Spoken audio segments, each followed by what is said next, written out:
You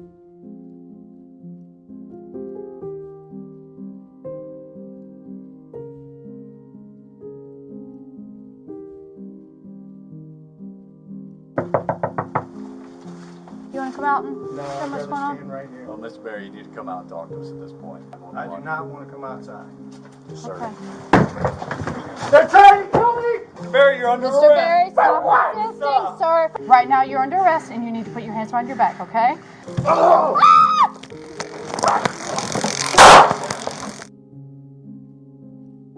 Welcome to episode 12 of the Force Review. I'll be your host for the next few minutes. I'm an active patrol officer with 13 years of experience.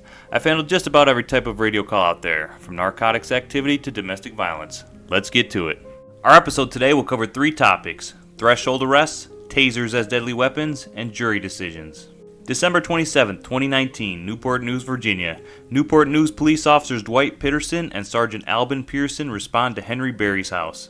Mr. Barry had called 911 several times to report his son missing and to ask for a welfare check on his son. Understand this, you cannot call police to report your son missing when he is not missing. Because what you've just done is you've falsely summoned law enforcement.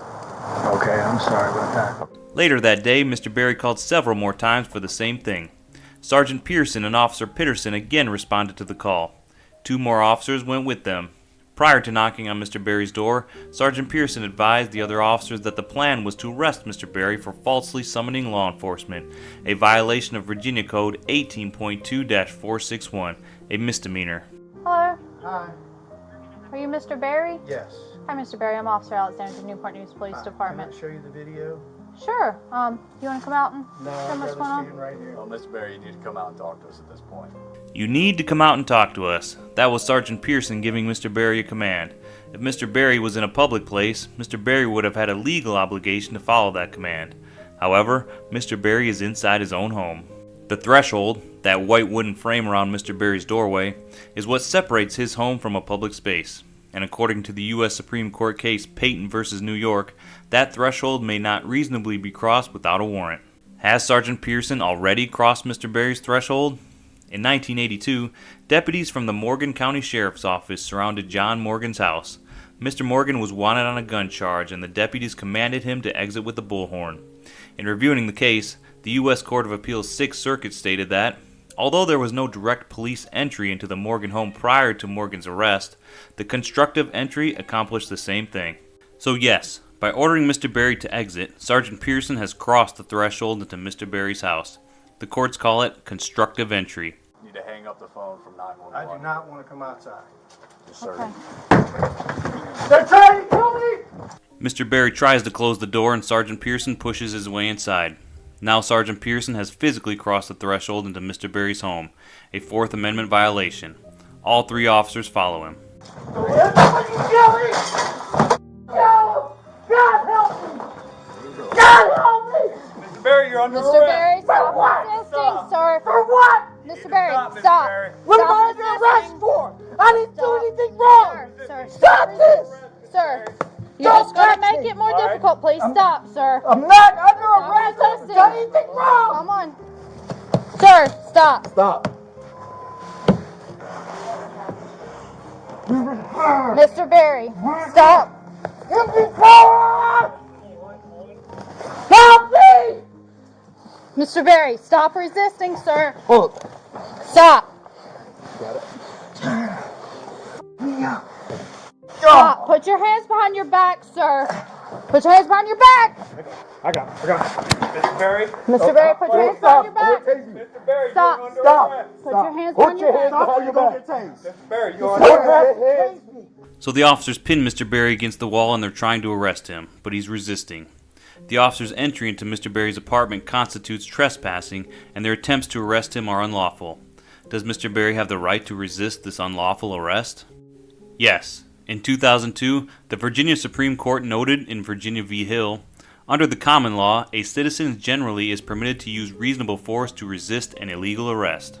It is important to note that it is extremely risky, legally and physically, for anyone to resist an arrest by the police.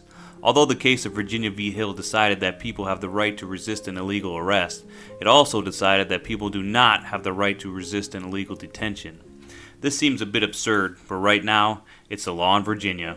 Also, many states have explicitly made it illegal to resist an illegal arrest, and this seems to be the way most jurisdictions are trending. Okay, Behind your back. put your hands behind your Put back. your hands behind your back. Behind your back. Mr. Berry. Let go. Officer Pitterson pulls out his taser. Is a taser justified under these circumstances? No. Since the arrest is illegal, all the force the officers use to effect the arrest is also illegal. Also, Officer Pitterson appears to have the taser right up against Mr. Berry's upper chest, an area Axon recommends to avoid. And lay It's down going to on be your stomach. okay, sir. Just put your hands behind your Mr. back, Berry, okay? lay on your All right, stomach. you listen to Officer Alexander. Mr. You're Berry. not going to get tased, Mr. all right? Berry. Mr. Berry, look at me. Well, I understand that you're upset. I understand that some things are going on. But right now you're under arrest and you need to put your hands behind your back, okay? Let's start with this one. Can we start with this hand? Give me your left hand, okay? Mr. Berry, we Taser don't... report.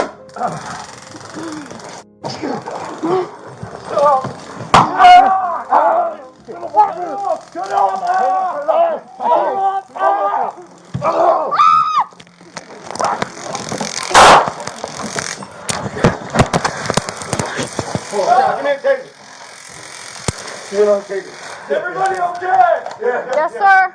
Here you go. Here's mine. All right. Put your hands down. Officer involved shooting. Need a medic en route. 22, therefore, we need a medic en route. Officer involved shooting. So Officer Pitterson tases Mr. Berry twice and Mr. Berry fights back. In their respective trials, Officer Pitterson and Sergeant Pearson both testified that Mr. Berry got control of the taser and pointed it at another officer. The video is not conclusive on this issue. Whatever the case, Sergeant Pearson shoots Mr. Berry once in the back, killing him. A taser in the hands of a suspect fighting the police is considered a deadly weapon. For reasoning on this issue, watch the Force Reviews Episode 8. So under normal circumstances, Sergeant Pearson would be justified to shoot Mr. Berry for attempting to tase another officer. However, the fact that the officers illegally entered Mr. Berry's home changes things. Mr. Berry's resistance to the illegal arrest was legal, including his use of the taser. September 1st, 2022, former Sergeant Pearson was convicted of voluntary manslaughter and trespassing in a jury trial. He was later sentenced to 6 years in prison. Mr. Pearson was acquitted of the more serious charge of second-degree murder. Prior to Mr. Pearson's trial, former Officer Pitterson was put on trial for aggravated malicious wounding, wounding during the commission of a felony, trespassing, and assault and battery. He was found not guilty of all charges. Why was Mr. Pitterson acquitted while Mr. Pearson was convicted? They both performed very similar actions during the incident. In fact, their entry into Mr. Berry's home was almost identical. So why wasn't Mr. Pitterson at least convicted for the trespassing charge? It's hard to determine exactly why the two juries reached such different decisions. Perhaps the jurors were more focused on Mr. Pearson because he was the supervisor on scene, the first through the door, and the one who fired the fatal shot. Part of Mr. Pitterson's defense was that he was just following his supervisor and could have been disciplined if he hadn't. Whatever the jury's motivations, it is an interesting insight into how juries make decisions. Also interesting is the fact that the prosecutors decided not to charge the other two officers with anything, not even trespassing. That is it for episode 12 of the Force Review. If you like our content, please subscribe. We put out new videos almost every week, and the legal issues we cover don't just apply to police officers. Now that you've seen this episode, you have a better understanding of your rights if and when a police officer knocks on your door. And if you're a gun owner, you know that understanding the laws regarding self-defense and deadly threats are extremely important. But these laws are also complex, nuanced, and ever-evolving. The Force Review digs deep into the self-defense laws in many of our episodes and can help you understand what to expect if you find yourself in a similar situation. Thanks for watching, and we will see you on the next one.